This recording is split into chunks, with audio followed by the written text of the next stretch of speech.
Alex? I thought you were on watch.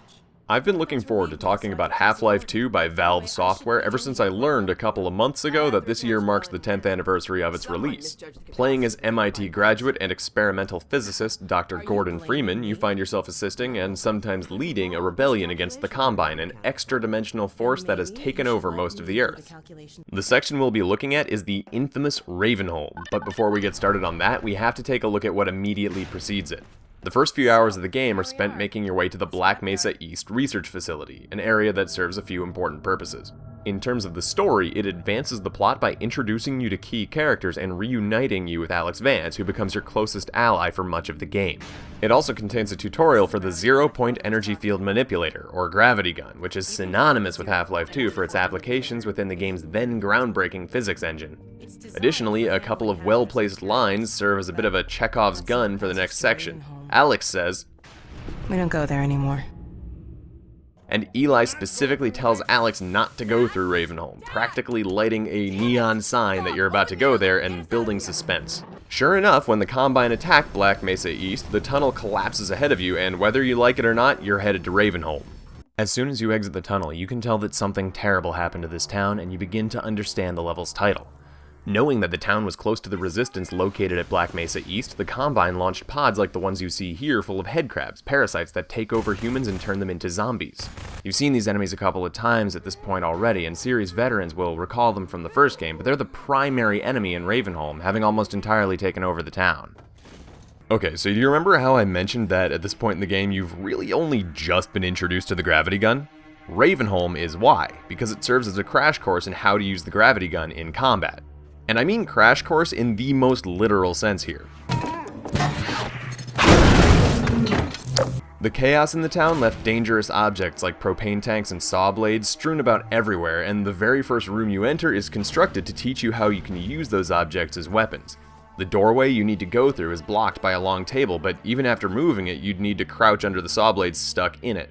Because you've already seen a zombie that's been bisected by one of those blades, however, you're subtly suggested to try grabbing one with your new toy. And it works wonders. If the tutorial at Black Mesa East was intended to teach you how to use the gravity gun to navigate the environment, Ravenholm is purpose-built to give you as much practice as possible with its use as a weapon. It's also one of my favorite examples of great signposting, using environmental cues to lead you in a certain direction. In the open courtyard where you first meet Father Grigori, you see this huge bonfire full of impaled zombies. Pretty quickly though, you'll find zombies coming out of a room to your right, drawing you to it after you deal with them. Inside is a zombie trapped inside a fence with a red switch. The switch just causes sparks to appear and wakes up the zombie, but you'll see a hose running to a nearby tank, and turning the valve turns on the gas. Turn the switch again and you'll torch the trapped zombie, which teaches you how the area's fire traps work. This is true for the bonfire as well. The spark switch is right next to the gas tank, but you can easily see a health pack behind the tank, drawing you around behind it to the valve and allowing you to turn off the fire and enter the building. This allows you to learn this mechanic without relying entirely on a single example, which is critical since you'll need to figure it out if you want to get through the area without getting burned. Use of color is extremely important here as well, with both the switches and valves highlighted with the color red to make sure they stand out. The building behind the fire also happens to contain one of the level's greatest reveals, the toxic headcrab. The neurotoxin from their bite temporarily blinds you and brings you all the way down to a single point of health for a few seconds, during which time any damage will kill you. This is a great horror mechanic since it increases the tension when you're fighting these headcrabs without resorting to cheap one-hit deaths. Instead, the poison simply raises the stakes. Since a single hit will kill you, you're forced to play perfectly, making you responsible for any deaths you might suffer. It never feels unfair because it avoids the frustration that comes from deaths that are outside of your control, and encounters with these enemies are consistently suspenseful since you're always one bite away from near death. The design of the toxic zombies shows a clear understanding of this concept. They're a lot more durable than normal zombies and act as carriers for additional toxic headcrabs that they fling at you. The headcrabs themselves, which are small and black and easily blend into the environment, are the real threat, and the accompanying zombie was designed with this in mind. It's also really worth paying attention to how this new enemy is introduced, because before this point, even those who played the original game haven't encountered more than the regular headcrabs. Once you've worked your way up through the building previously blocked by the bonfire, you finally reach the switch that controls the electric fence blocking your way. As soon as you turn around, you're face to face with the game's first pair of toxic headcrabs, which you'll realize were completely hidden from view from the outside by carefully placed furniture. This oh shit moment serves a couple of purposes. First, you'll probably hear the headcrabs before you see them, which is startling and familiarizes you with their unmistakable and terrifying sound effects. Second, it almost guarantees that you'll get bitten the first time you encounter them, since you'll have little to no warning of their presence. A reveal like that of the tall boy in Dishonored, which we looked at back in episode 9, wouldn't work here since the effect of the toxin can't really be communicated visually. The reason this reveal is so effective is that it establishes an immediate fear of the toxic headcrab and teaches you how they work by just making you see for yourself. Plus, it's presumably the first time that Gordon has seen these enemies as well, so it's a moment that's constructed to make you feel the same thing that he would feel in that situation. I want to talk a bit about Father Grigori, the town's resident preacher whom I mentioned before and whom you hear reciting scripture before you actually meet him. You first see him on a balcony above you, wreathed in light from the open door behind him, using religious imagery to paint him as your guardian angel in Ravenholm. You might expect a character in his position, as the supposed sole survivor in this nightmare town, to be grave and serious, but Grigori is completely the opposite. At first I thought that his jokes about the state of his congregation were a sign that he's crazy, and there's definitely a case to be made there, but I think there's more to it than that. Father Grigori is clearly aware of what's happening around him, but to me, he just seems really happy to see another human that doesn't have a parasite on their head. There's no clear indication of how much time has passed between the Combine attack and your arrival, but it's clearly been a while, so it makes sense that Father Grigori would be genuinely excited to see another person. As a preacher, it also makes sense that he would remain in the town out of a sense of responsibility toward his community. If you set a zombie on fire, the groans and screams seem to be coming from the human victim rather than the headcrab itself, which makes me think that the victim might still be aware on some level, but not in control of their body. If so, I'd expect that Father Grigori would feel that it's his duty to free his old friends from that kind of suffering. The father's jokes also ease the level's tension and make you happy to see him, which in turn motivates you to protect him as you fight through the town's cemetery with him later on.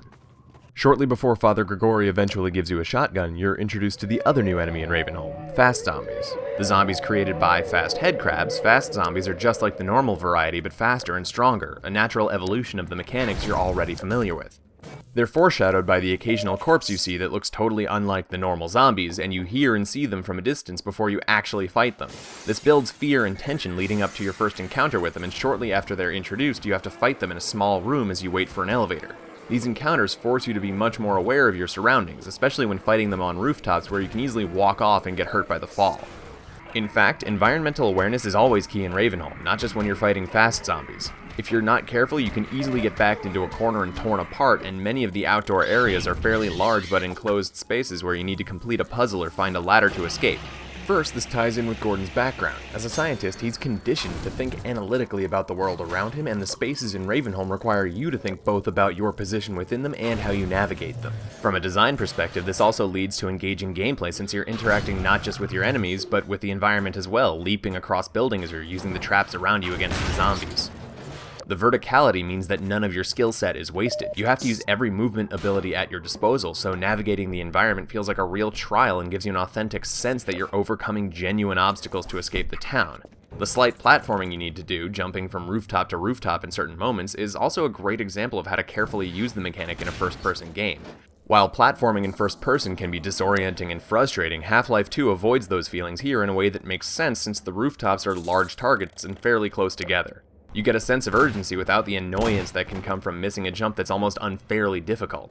I also find that the slow, steady flow of zombies into these find the exit areas keeps them from becoming boring or frustrating, since the anxiety they create keeps me motivated to escape to the next area.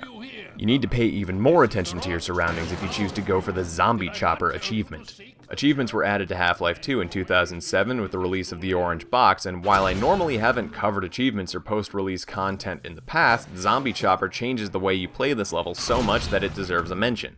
The achievement challenges you to complete the level without using any weapon but the gravity gun, a limitation that changes the way you have to approach the level. Ammo is already scarce in Ravenholm, but having to rely on nearby objects requires even more focus on what's around you, and certain sections designed to encourage you to use the shotgun you acquire from Father Grigori force you to play completely differently than normal.